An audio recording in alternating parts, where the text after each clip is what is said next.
Так как мы ездили вместе с ней на ассамблею студенческих советов, я хочу сказать, что она очень позитивный человек. Она живет со мной в общежитии, очень хороший человек, дружелюбная. Мы все время ходим друг к другу в гости. Она всегда готова помочь. Организованная, там, не знаю, очень веселая.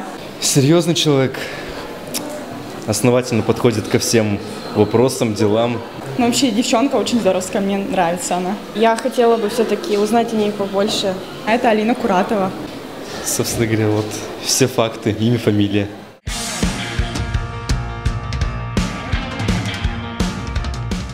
Алина, в чем студенты твоего института разбираются лучше других? Студенты моего института разбираются лучше других в языках, в переводе. Я думаю, что многие из них лучше всех других говорят на английском, немецком, французском, может быть, даже на латыни. Как отличить члена студсовета от обычного студента?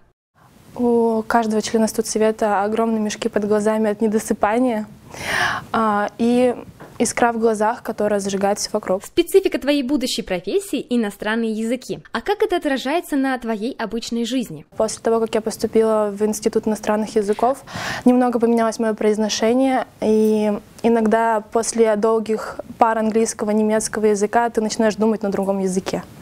Это очень странно на самом деле. Немецкий — грубый язык. Сможешь изобразить злость на немецком? Нас не учат ругаться на немецком. Мы же будущие преподаватели, нам нельзя этого делать. Мы будем ругаться на русском, скорее всего, это будет так. Что ты в себе любишь? Люблю целеустремленность, наверное, и жажду что-то делать, где-то участвовать. Не нравится сидеть на одном месте.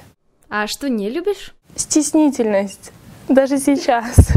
А теперь продолжим. 1 председатель хорошо, а 2? Еще хуже. Мне сложно запретить себе. Есть сладкое. Больше всего не хочу, чтобы меня спрашивали о. Я не знаю, спрашивать, о чем хотите. Отлично. Алина, если вся твоя группа решит прогулять пару, то ты? Прогуляю вместе с ними. Иногда мне сложно быть председателем, потому что... Мне не сложно быть председателем. Единственное, что иногда мешает, это, наверное, эмоциональность. Потому что иногда хочется очень сильно ругаться. И последний вопрос традиционный. Как хорошо тебя знают твои студенты? Я думаю, что процентов, наверное, на 50. Потому что половина моих студентов у меня в студсовете, им приходится со мной общаться и знать меня. Я прошла допрос на Студ ТВ, и теперь хочу передать это место председателю Института культуры и искусства Андрею Шуктомову.